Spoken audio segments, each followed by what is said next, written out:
Hello, खुलुमबाय नोंथांमोननिसिम बयनिसिमबो। एकदम होथारलांसैलाय जोङो जा देलायनांगौ देलायना ओंखारबोखाबाय। भिडिअखौ नायलांबाय था दे लोगोफोर अननानै, माने रावबो नायाबो ओमफ्राय लाइकबो खालामा, अननानै नायबानो जायो गावजों गाव।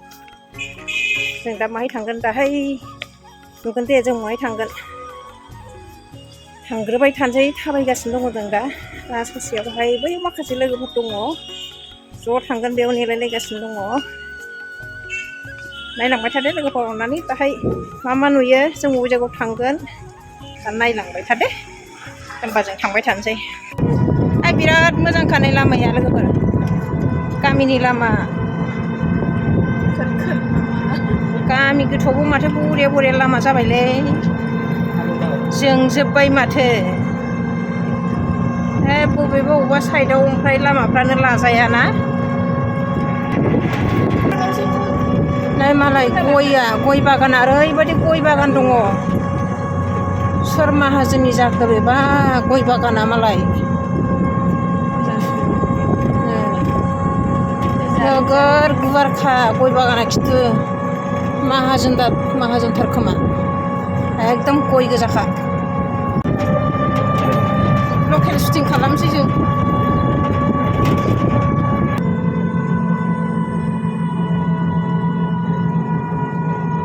बबे जायगानि लोगोफोर सोर बुंनो हायो। बे लामाया जोंना गारिया बिराद मोजां, बेजों थांगासिनो दङ नै। एकदम नुफेराखै नालाय गामिखौ, ओंखायनो जा नायलायबाय। सानजारि खोमा दयनि गोजा जोङो। बिराद रोमै मोजां नुहुरखाबावो दे लामाखौ।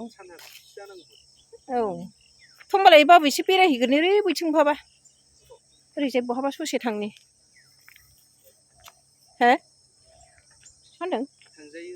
औ जायगा नुफेराखै जोङो। मोजां नुहुरबावदोंना।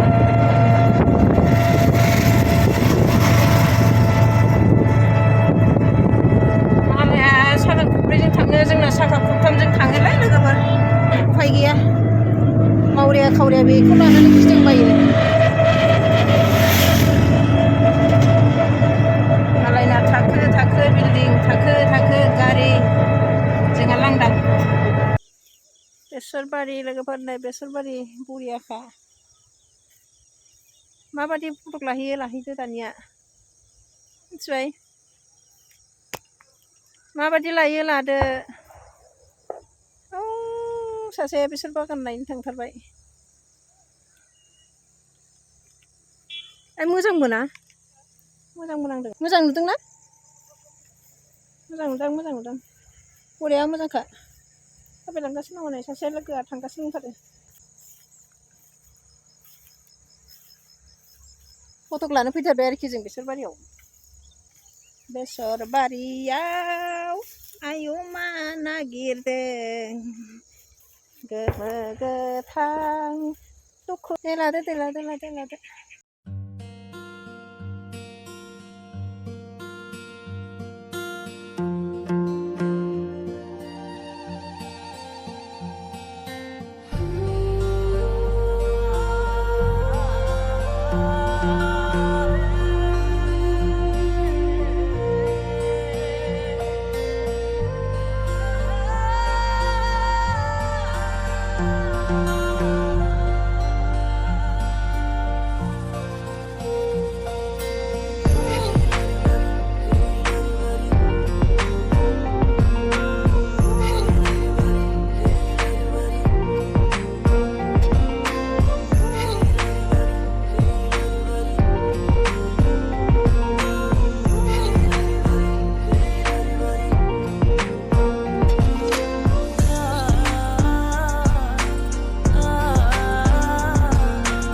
बेनिफ्राय आङो सरि बिग्रोनाय जायो लोगो नोंथां इउटुब नायगिरि नोंथांमोननिसिम।